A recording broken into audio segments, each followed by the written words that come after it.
نحمدہ ونصلی علی رسولہ الکریم فاعوذ باللہ من الشیطان الرجیم بسم اللہ الرحمن الرحیم۔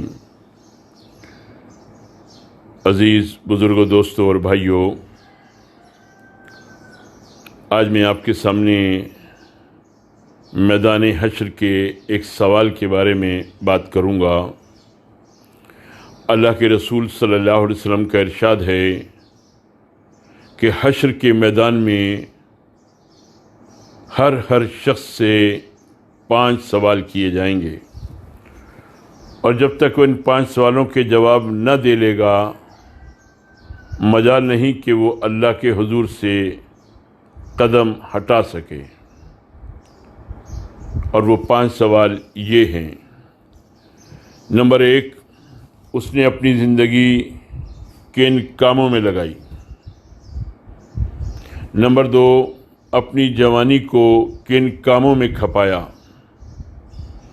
نمبر 3، مال و دولت کن ذرائع سے حاصل کیا۔ نمبر 4، مال و دولت کن کاموں میں خرچ کیا۔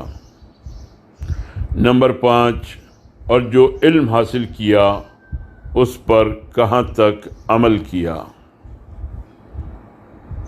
عزیز دوستو، بہت جلد وہ دن آنے والا ہے جب ہم اور آپ حشر کے میدان میں کھڑے ہوں گے اور ان سوالوں کے جوابات دے رہے ہوں گے۔ کس قدر خوش نصیب ہے وہ شخص جو اس زندگی میں ان سوالوں کے صحیح جوابات تیار کر رہا ہے اور ان سوالوں کو سامنے رکھتے ہوئے شعور کی زندگی گزار رہا ہے۔ زندگی آپ کو بھی ملی ہے، جوانی کی نعمت سے آپ بھی نوازے گئے ہیں، مال و دولت کے آپ بھی مالک ہیں، مال آپ بھی خرچ کر رہے ہیں، آپ کو بھی بہت کچھ علم حاصل ہے اور آپ بھی عمل کر رہے ہیں۔ سوچئے آپ کیا جوابات تیار کر رہے ہیں اور کل اللہ کو خوش اور مطمئن کرنے کے لیے کیا کچھ کر رہے ہیں۔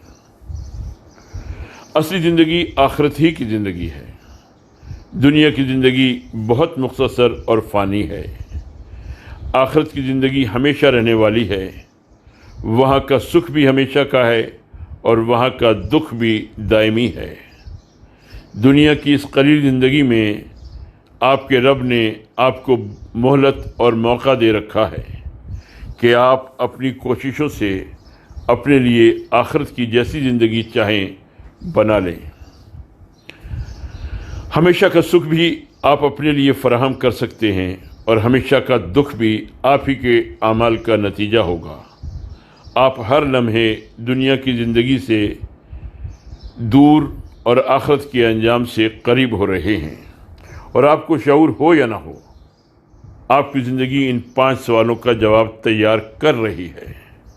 یہ جوابات اللہ کے فضل سے آپ کو حسن انجام سے ہمکنار بھی کر سکتے ہیں، اور یہی جوابات آپ کو اللہ کے غضب میں گرفتار بھی کر سکتے ہیں۔ مسئلہ آپ کی زندگی کا ہے۔ اس مسئلے کا تعلق محض عقلی طور پر حل کرنے سے نہیں ہے، نہ اس کا تعلق کسی اور سے ہے۔ آپ سے اور صرف آپ سے اس کا تعلق ہے، اور صرف آپ ہی کو اسے حل کرنا ہے۔ کوئی دوسرا اگر اس کے حل کرنے میں اپنا سب کچھ کھپا دے تب بھی آپ کے ہاتھ کچھ نہ آئے گا، اور اگر آپ اپنے مسئلے کو صحیح حل کرنا چاہیں تو دنیا کی بڑی سے بڑی طاقت بھی آپ کی راہ میں رکاوٹ نہیں بن سکتی۔ آپ کا ذاتی اور شخصی مسئلہ ہے، آپ ہی اس کے ذمہ دار ہیں، اور آپ ہی کو اپنے کیے کا اچھا یا برا انجام دیکھنا ہے۔ آپ اس پر سوچنے کی زحمت اٹھائیں یا نہ اٹھائیں، آپ کی زندگی بہرحال ان سوالات کے جوابات تیار کر رہی ہے، اور اپنے وقت پر یہ جوابات بہرحال پیش ہوں گے۔ پھر معاملہ اس اللہ سے ہے جس کے علم سے کوئی ذرہ پوشیدہ نہیں ہے۔ آسمان کی فضائیں ہوں یا زمین کے تہیں، پہاڑوں کی چٹانوں کے سینے ہوں یا سمندر کی اتھاہ گہرائیاں، جہاں کہیں جو کچھ ہو رہا ہے اس کے علم میں ہو رہا ہے۔ وہ عادل و حکیم ہے، اس کے ہاں کسی کے ساتھ ناانصافی ہرگز نہیں ہو سکتی۔ آپ نے ذرہ بھر نیکی کی ہوگی تو یقیناً اس کا صلہ آپ کے سامنے آئے گا، اور ذرہ برابر برائی کی ہوگی تو لازماً اس کا بدلہ آپ کو بھگتنا پڑے گا۔ نہ آپ اس کی گرفت سے بچ کر کہیں بھاگ سکتے ہیں، نہ اسے دھوکہ دے سکتے ہیں، نہ غلط بیانی یا چرب زبانی سے اسے مطمئن کر سکتے ہیں، نہ دنیا میں واپسی کا امکان ہے، نہ مزید مہلت مل سکتی ہے، نہ اللہ کے فیصلے کو چیلنج کیا جا سکتا ہے۔ حشر کا فیصلہ اٹل ہے۔ سنجیدگی سے سوچئے کہ آپ کیا فیصلہ چاہتے ہیں۔ کل دارالحساب میں ہوں گے اور عمل کی مہلت ہمیشہ ہمیشہ کے لیے ختم ہو چکی ہوگی۔ کیا آپ کو کبھی اس سوال نے لرزایا کہ آپ نے مال کہاں خرچ کیا؟ بظاہر یہ کتنا معمولی سا سوال ہے، مگر ہرگز معمولی سوال نہیں ہے۔ اس سوال پر آپ کی آخرت بننے اور بگڑنے کا مدار ہے۔ اس وقت ہم صرف اسی ایک سوال پر غور نہ کرنا چاہتے ہیں۔ اچھے دیندار اور باشعور افراد بھی اکثر اس سوال کی اہمیت کو محسوس نہیں کرتے، اور انہیں یہ حقیقت لرزہ بر اندام نہیں کرتی کہ ہم جس طرح اور جن کاموں میں اپنا مال خرچ کر رہے ہیں اس کے بارے میں کل اللہ کے حضور کھڑے ہو کر ہمیں اللہ کو جواب دینا ہے۔ آپ پابندی سے زکوٰۃ دیتے ہیں، صدقہ و خیرات بھی میں خرچ کرتے ہیں، اور کبھی تنگ دلی اور بخل کا مظاہرہ نہیں کرتے، لیکن یہ بھی اطمینان کر لیجئے کہ آپ جہاں جہاں اور جس طرح خرچ کر رہے ہیں ٹھیک اللہ کی مرضی کے مطابق کر رہے ہیں یا نہیں۔ کہیں ایسا تو نہیں ہے کہ دین کی ضرورت اور اللہ کی مرضی کچھ اور ہو اور آپ کا طرز عمل کچھ اور ہو۔ آپ نے حج ادا کر لیا اور اللہ نے آپ کو اتنا دیا ہے کہ بار بار آپ نفلی حج کریں۔ اس میں کیا شک ہے کہ بیت اللہ کی حاضری مومن کے لیے بہت بڑی سعادت ہے۔ آپ بار بار اس سعادت سے بہرہ ہو رہے ہیں۔ آپ کے پڑوس میں ایک بیوہ ہے جو نان شبینہ کو محتاج ہے۔ محلے میں ایک دق کا مریض ہے جس کے کئی بچے ہیں۔ خستہ حال فاقوں کے مارے تعلیم و مذہب سے محروم آپ کی بستی میں کتنے ہی نوجوان واحد تباہی میں گھوم رہے ہیں۔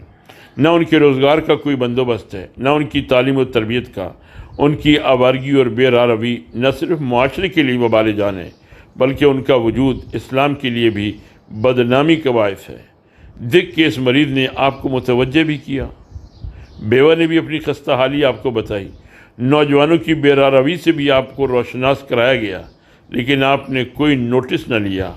آپ کو تو یہ دھن ہے کہ بیت اللہ کی زیارت کرائیں۔ برسات کی رات تھی۔ امجد شاہ کو آپ نے تو اپنے گھر سے نکال دیا۔ اس کی بیوی نے آپ سے گڑ گڑا کر التجا کی کہ 2 ماہ کی مہلت دے دیجیے، ہم آپ کا مکان خالی کر دیں گے، لیکن آپ نے زبردستی دھکے دے کر اسے نکال دیا۔ اس کے ساتھ معصوم بچے بھی سہم سہگ کر آپ سے درخواست کرتے رہے، مگر آپ نے ایک نہ سنی۔ ان مظلوموں نے پیڑ کے نیچے بارش میں رات گزاری، اور دوسرے دن آپ نے وہ مکان مدرسے کے لیے وقف کر دیا۔ آپ کو دھن تھی کہ جلد از جلد زندگی میں یہ کام کر جاؤں۔ آپ کی بستی میں سیلاب آیا، لوگوں کے گھر اجڑ گئے، لوگ دانے دانے کو محتاج ہو گئے، پریشان حالی سے لوگ پریشان ہو گئے۔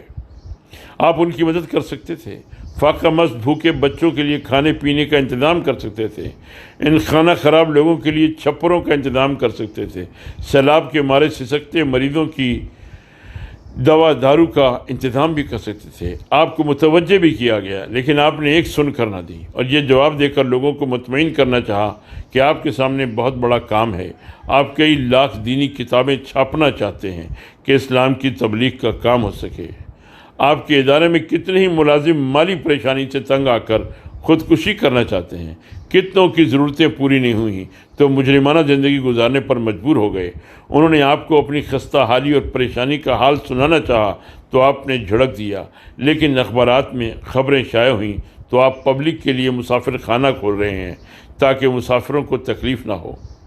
آپ کی زندگی کی چند جھلکیاں ہیں۔ خدا را غور کیجئے کہ کل جب اللہ آپ سے پوچھے گا کہ تو نے مال کہاں خرچ کیا، تو آپ اپنا یہ طرز عمل بتا کر واقعی اللہ کو خوش کر سکیں گے کہ آپ نے اپنا مال واقعی صحیح مصارف میں خرچ کیا۔